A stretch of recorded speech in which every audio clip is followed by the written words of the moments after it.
On a compris que la stratégie qui fonctionne chez les Africains, il faut donner de l'argent aux leaders, donner un peu d'argent à ceux qui sont au-dessus. Ils vous aideront à contrôler le peuple africain. Depuis la nuit de temps, depuis l'esclavage, comment on a fait? On s'est servi des chefs. On les a corrompus, ils ont eu ce qu'ils désiraient et ils ont vendu leur peuple. Et pour beaucoup de peuples africains aujourd'hui, c'est la même réalité qui se passe. Regardez beaucoup de gouvernements africains. Ceux qui sont à la tête, ils ont tout ce qu'ils font. Ils ont de l'argent, ils ont des fournitures, ils ont tout ce qu'ils font. Et ils sacrifient leur peuple et aussi les générations à venir pour les intérêts externes. Alors aujourd'hui, de manière très intéressante, on voit une nouvelle bouleversante. Le Mali, le Burkina Faso et la Guinée viennent de faire une chose très très intéressante. Donc je pense qu'il était essentiel d'en parler. Beaucoup m'ont envoyé de messages pour me dire pourquoi je n'en parle pas, Zach, pourquoi tu n'en parles pas. Je crois que c'est époustouflant. D'abord, bravo Mali, bravo la Guinée, bravo le Burkina Faso pour ces choses incroyables que vous faites aujourd'hui pour notre continent. Donc, en bref, les amis, le Mali, le Burkina Faso, la Guinée, très bientôt vont créer une fédération. Une fédération à part pour s'entraider, pour évoluer et avancer. Vous savez exactement ce qui s'est passé avec la CEDEAO. Il y a un moment, ça a commencé avec le Mali, où le Mali a été mis à l'écart, bloqué, en tout cas ostracisé, pour avoir pris une décision légitime de prendre en main sa destinée. Le peuple malien a décidé de quitter cet environnement de contrôle de la France et de tous ces pays européens. Alors, ils ont décidé de progresser, d'avancer. À travers le coup d'État qui sont passés, vous savez, les Maliens se sont décidés d'avancer, de progresser, d'évoluer dans leur propre direction. Et avec ça, la CEDEAO, qui est contrôlée par les pays étrangers que vous connaissez, se sont donné l'autorité de bloquer le Mali. Vous en souvenez, on a bloqué le Mali. On a dit qu'il n'y aura pas d'exportation, pas de transactions bancaires, pas de financement, espérant que le peuple malien subisse les conséquences et enfin se lève. Les sanctions n'étaient pas contre le gouvernement malien, les sanctions étaient contre le peuple malien, n'est-ce pas? On voulait placer le Mali dans la faim, dans la difficulté, dans des complications. Mais heureusement que le peuple malien a été assez fort pour se lever derrière leur gouvernement. Et après, qu'est-ce qui s'est passé? Après, c'est la CEDEAO eux-mêmes qui sont venus pour dire bon, on veut arrêter, on veut maintenant qu'on redevienne ce qu'on était dans le passé. De même pour la Guinée et le Burkina Faso, des pays qui en réalité, depuis un temps, vivent dans un terrorisme incroyable. Et c'est des choses incroyables qu'on voit aujourd'hui.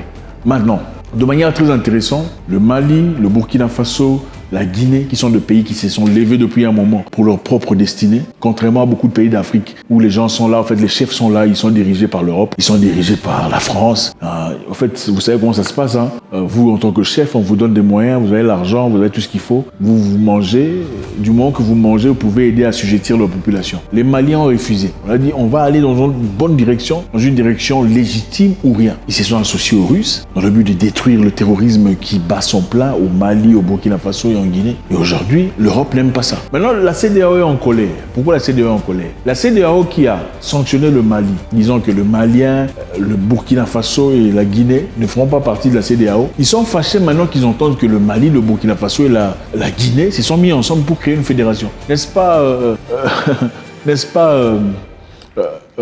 comment dire, comique? C'est quand même comique, non, de voir une personne qui vous a dit on va vous sanctionner pour avoir décidé de fonctionner différemment de nous. Ok, on va vous sanctionner. Maintenant que vous décidez, bon, ok, comme vous voulez nous sanctionner, on va trouver un moyen alternatif à nous-mêmes de fonctionner, notre moyen à nous-mêmes d'avancer, de progresser. Vous êtes en colère. C'est quand même bizarre, non? Donc voilà, c'est incroyable. Je vais encore recommencer pour qu'on comprenne.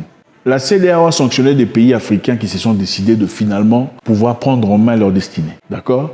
Le Mali, le Burkina Faso, la Guinée ont subi beaucoup trop de difficultés. Aujourd'hui, on dit désormais, on va prendre notre propre destinée en main et faire nos propres histoires. La CEDEAO a dit, ok, désormais, vous serez sanctionnés, vous ne ferez pas partie de la CEDEAO, vous allez subir les conséquences. Finalement, le Mali, la Guinée et le Burkina Faso se décident de se léguer en fédération, c'est-à-dire de travailler ensemble pour devenir la fédération la plus forte d'Afrique, le pays le plus fort d'Afrique. La CEDEAO se sent en danger. Ils disent non, vous ne pouvez pas faire ça. Ce n'est pas autorisé. N'est-ce pas quand même bizarre de voir? C'est bizarre de voir. Moi, je pense que c'est très important de réaliser qu'il y a un temps pour tout. Et le temps est venu pour ces pays africains qui comprennent le progrès, qui comprennent le monde dans lequel on vit aujourd'hui, de prendre sa destinée en marche. Il n'y a aucune personne, il n'y a personne qui vous aidera à avancer. Il n'y a personne qui vous sauvera si vous ne vous sauvez pas vous-même. Et je pense que le Mali, le Burkina Faso et la Guinée l'ont montré. Le Mali étant enclavé, quand on a bloqué le Mali, on pensait que le Mali va souffrir. Mais aujourd'hui, comme il y a la Guinée, le Mali a une ouverture vers l'océan. Vous savez, à l'époque, il y avait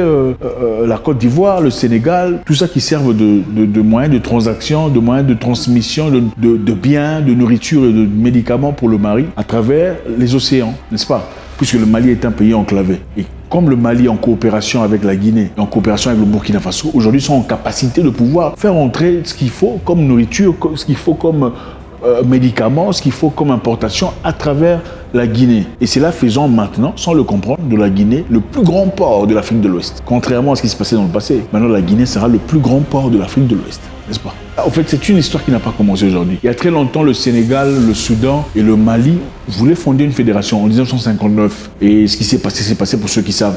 La réalité, c'est celle-ci. On a toujours voulu garder l'Afrique en pauvreté, en misère. Je pense qu'il est temps. On a compris que la stratégie qui fonctionne chez les Africains, il faut donner de l'argent aux leaders, donner un peu d'argent à ceux qui sont au-dessus. Ils vous aideront à contrôler le peuple africain. Depuis la nuit de temps, depuis l'esclavage, comment on a fait? On s'est servi des chefs. On les a corrompus. Ils ont eu ce qu'ils désiraient et ils ont vendu leur peuple. Et pour beaucoup de peuples africains aujourd'hui, c'est la même réalité qui se passe. Regardez beaucoup de gouvernements africains. Ceux qui sont à la tête, ils ont tout ce qu'ils font. Ils ont de l'argent, ils ont des fournitures, ils ont tout ce qu'ils font. Et ils sacrifient leur peuple et aussi les générations à venir pour les intérêts externes. Le Mali s'est décidé de ne plus faire ça. Le Burkina Faso s'est décidé de prendre en main sa propre destinée. La Guinée s'est décidé de prendre en main sa propre destinée. L'Europe ainsi que la CEDEAO et l'Union africaine ils sont complètement contre ça. Récemment, on vient de montrer le Mali, la Guinée, le Burkina Faso sont venus demander à la CEDEAO de les reprendre, c'est-à-dire de réintégrer. Ils ont signifié leur désir de rentrer dans la CEDEAO. Ce n'était pas la CEDEAO qui leur manque. C'est les idées initiales de la CEDEAO, quand la CEDEAO a été fondée, qui manquent au Mali,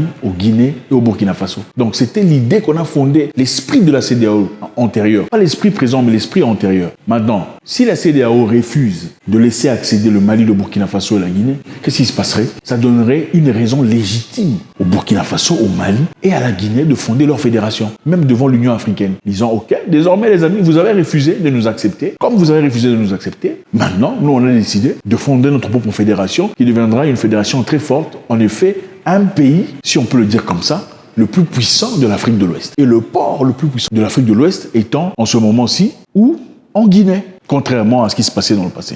Donc c'est ça. Je pense que à un moment donné, il faut arrêter d'être un froussard, un peureux. À un moment donné, il faut accepter, il faut avoir la liberté de choisir. La liberté de choisir ses partenaires. C'est aussi ça la démocratie, non? On dit la démocratie, c'est avoir le droit de travailler, de faire ce qu'on veut. Quand on dit que la Russie attaque l'Ukraine, on dit que c'est la Russie qui viole l'intégrité de l'Ukraine, n'est-ce pas? Pourquoi ce n'est pas applicable en Afrique? Quand les forces viennent des pays étrangers, tout ça là, de l'Europe pour venir soutenir des rebelles et des terroristes, pourquoi personne ne crie sur ça? Quand on dit que chacun a le droit de choisir son partenaire, pourquoi c'est mauvais quand le Mali, la Guinée et le reste choisissent de travailler avec la Russie? Pourquoi les Africains n'ont pas le droit de choisir ce qu'ils veulent? Pourquoi c'est compliqué pour nous? Pourquoi nous, on n'a pas le droit de choisir? Eux peuvent choisir, pour eux c'est les droits de l'homme, mais pour nous c'est compliqué, on ne peut pas choisir, faire nos propres choix. Et je pense que c'est ça, c'est valide pour tous les pays africains. Pour que l'Afrique s'élève aujourd'hui, il faudrait que les gens forts se lèvent contre ceux qui sont prétendument forts. L'Afrique a tout ce qu'il faut pour réussir, tout ce qu'il faut pour progresser, tout ce qu'il faut pour être fort. Mais les gens forts, c'est-à-dire les gens qui sont intégrement forts, les gens qui ont l'intégrité d'esprit, les gens qui ont les valeurs qu'il faut, les gens qui veulent vraiment défendre l'Afrique, se lèvent pour les intérêts des Africains. Courage encore une fois au peuple malien. Merci d'être resté très fort derrière votre direction. Merci d'être resté fort derrière vos dirigeants. Ici, j'encourage le Mali, j'encourage la Guinée, le Burkina Faso. Nous sommes derrière vous dans ce combat. S'il y a une fédération Mali, Burkina Faso, Guinée, c'est une fédération qui a notre soutien. God bless.